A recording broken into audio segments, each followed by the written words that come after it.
जय श्री राम, जय श्री बालाजी महाराज और बाबा की असीम कृपा सभी भक्तों पर बनी रहे। ऐसी मैं प्रार्थना अपने इष्ट अपने आराध्य श्री बालाजी महाराज से करता हूँ। तो जो लोग मेहंदीपुर बालाजी जाते हैं दर्शन के लिए, बाबा से मिलने के लिए, बाबा की भक्ति के लिए तो या संकट के लिए, तो कई लोगों ने मेहंदीपुर बालाजी में जाकर तीनों देवों के दर्शन किए। तो कई लोग इस बात को रखते हैं और इस बात को पूछते हैं कि मेहंदीपुर बालाजी में प्रेतराज सरकार कौन है। कौन है श्री प्रेतराज सरकार जो मेहंदीपुर में जिनका स्थान है, जो श्री बालाजी महाराज के संग पूजे जाते हैं। तो आज का विषय इसी बात पर है कि प्रेतराज सरकार कौन है, और हम बहुत गहरी जानकारी जितनी भी बन पड़ेगी उतनी दी जाएगी, जो बाबा की कृपा से, अनुकंपा से, और बालाजी की जो एक पुस्तक है जिसे उपासना पुस्तक कहा जाता है, उसमें जो जानकारी है वो आप तक पहुंचाई जाएगी।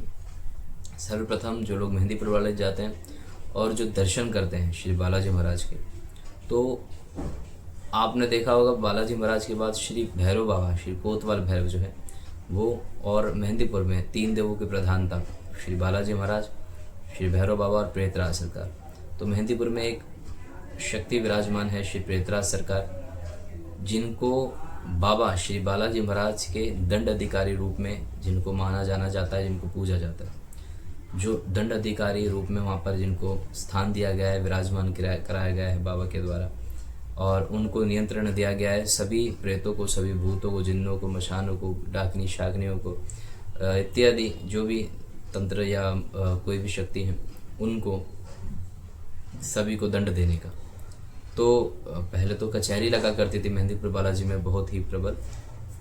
अब थोड़ा प्रावधान जो है वहाँ का वो बदला है पहले से, क्योंकि पहले जब हम एक समय पे जाया करते थे तो वहाँ तो बहुत मतलब सूली लगाई जाती थी, प्रेतों को, भूतों को लटका दिया जाता था। तो पहले तो बहुत अधिक थी। अब जैसे समय परिवर्तनशील है, समय के साथ सब बदलता जा रहा है। तो प्रेतराज सरकार कौन है, तो ये कथा श्री राम जी के समय के अपना त्रेता युग के समय की। तो अब त्रेता युग के समय की एक कथा की, जब हनुमान जी महाराज लंका जाते हैं, श्री हनुमान जी महाराज लंका जाते हैं, और लंका जब वो दहन करते हैं तो उस लंका के अंदर नीलासुर नाम का एक राक्षस रहता था, जो राक्षस जाति से तो था, लेकिन था वो एक संत जैसा। मतलब आप ऐसे ले लो कि व्यक्ति डॉक्टर है। अब डॉक्टर जैसे कोई कुटिल होते हैं, कोई गलत काम करते हैं, ऐसे करके कुछ डॉक्टर अच्छे भी होते हैं। तो इसी प्रकार से नीलासुर जो थे वो थे राक्षस जाति के, जैसे विभीषण जी थे, लेकिन वो गलत नहीं थे। मतलब वो उनकी प्रवृत्ति ऐसी नहीं थी कि वो कुटिल हो। तो नीलासुर ने, जब हनुमान जी ने लंका दहन किया, लंका जलाई, तो उन्होंने वहाँ पर एक प्रावधान देखा। वहाँ पर उन्होंने देखा कि उनका कार्य था लंका की सुरक्षा करना, लंका को रूप से बना के रखना, लंका की सुरक्षा करना, और लंका की जैसे जो भी नियंत्रण होता था लंका में, जैसे टूट फूट जाना, कोई चीज़ बिगड़ जाना, वो उन सबको नियंत्रण करते थे नीलासुर जो थे। तो उनकी मायावी शक्ति थी उनके पास बहुत ही प्रबल। तो उस काल के अंदर उन्होंने, जब हनुमान जी ने लंका दहन किया, तो जब वो उस आग को बुझाने की कोशिश कर रहे थे, तो वो आग बुझ नहीं रही थी।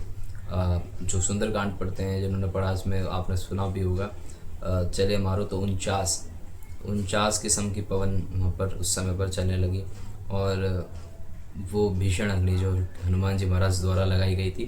तो प्रभु की तो खैर लीला ही अपार है। तो नीलासुर ने जब वो देखी, और जब उन्होंने देखा कि ये कोई साधारण व्यक्ति नहीं है, ये साधारण वानर नहीं है, साधारण शक्ति नहीं है ये कोई, कि क्योंकि वो मायावी थे, प्रेत, भूतों, जिन्नों, खबीजों, इन सबको पहले से ही वो जितने भी ब्रह्म राक्षस, सभी राक्षसों मतलब नियंत्रण रखते थे। जो नीलासुर थे, उन्होंने क्या करा, तो जब उन्होंने ये बात जान ली कि भाई बात ऐसी है, तब वह गए श्री हनुमान जी महाराज के पास। जब हनुमान जी तट के पास जाते हैं और अपनी जो पूछ के आके वो बुझाते हैं, ठीक है। उस समय पर जब वो उनके पास जाते हैं, तो वहाँ पर वो जाने के बाद उनसे आप वो विनय हाथ जोड़ के प्रार्थना करते हैं कि आप मुझे अपना परिचय दीजिए। हनुमान जी उनसे उनका परिचय लेते हैं। वो परिचय देते हैं कि मैं नीलासुर और मेरा ये कार्य है लंका के। तो हनुमान जी को वो अपना परिचय देते हैं। तो वो बताते हैं। फिर हनुमान जी से वो जब प्रार्थना करते हैं कि आप बताइए, तो हनुमान जी बताते हैं कि मैं राम भक्त हूँ, रामदूत हूँ, मैं तो केवल एक साथ। वो ही हनुमान जी का जो सौम्य स्वभाव है। तो उन्होंने प्रचार दिया कि ये शक्ति मेरी नहीं है, प्रभु श्री राम की शक्ति है, उन्हीं के माध्यम से, उन्हीं की कृपा के माध्यम से मैं ये करने में सक्षम हूँ जो भी वो। क्योंकि हनुमान जी ने कभी अहंकार अभिमान किसी भी बात पर नहीं किया। तो इसी वजह से वहाँ पर श्री बालाजी महाराज ने उन्हें एक वचन दिया। जब नीलासुर ने कहा कि मैं श्री राम प्रभु से मिलना चाहता हूँ, मैं श्री राम प्रभु की शरण में जाना चाहता हूँ, मैं उनसे मिलना चाहता हूँ, तो जब उन्होंने ये बात रखी, तब हनुमान जी ने कहा कि मैं जल्दी ही आपकी हनुमान जी श्री राम जी के प्रति आपका दर्शन करा दूंगा, आपसे मिलवा दूंगा। तो ये बात वो रखते हैं।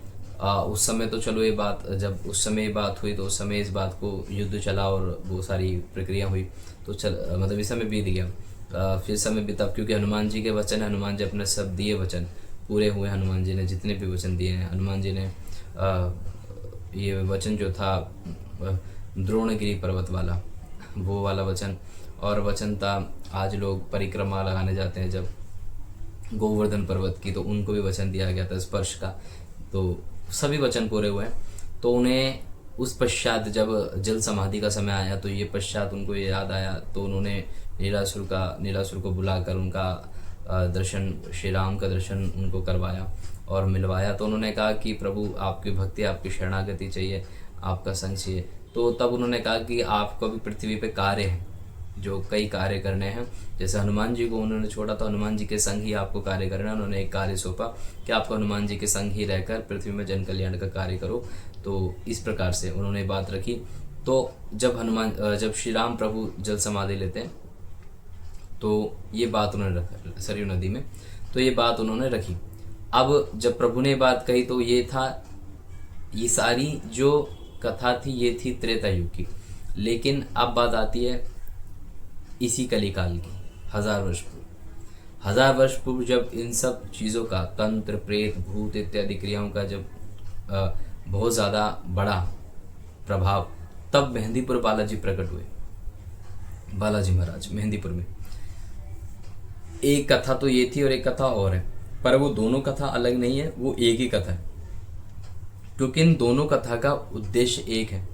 मतलब इन दोनों को किस प्रकार से लोग रखते हैं, इनको अलग अलग बताते हैं, लेकिन ये अलग अलग नहीं है। उसके बाद क्या होता है, प्रेतराज सरकार इसी कलिकाल में, हनुमान जी चिरंजीवी है, प्रेतराज सरकार जो बनकर आए, नीलासुर ने इसी कलिकाल में एक राजा रूप में अवतरित हुए।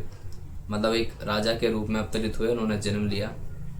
अमरता का वरदान नहीं दिया था उनको, ऐसा नहीं था कि उनको अमरता का वरदान था कि मतलब अमर है, क्योंकि अमर तो चिरंजीवी तो केवल सप्तऋषि चिरंजीवी में जो होते हैं वो, लेकिन अमरता का वरदान नहीं था। केवल उन्हें ये कहा गया था कि आप अंतिम में, कल की अवतार में आपको मेरी सहयोग का की आवश्यकता पड़ेगी, मुझे मेरे साथ आपको रहना पड़ेगा और आप उस समय पर मेरा सहयोग करना। उस समय पर जैसे हनुमान जी महाराज को उन्होंने कहा, ऐसी विभीषण जी हैं, माँ वैष्णो हैं, सभी है ना, इसी प्रकार से। तो प्रतीक्षा के लिए कल के अवतार के।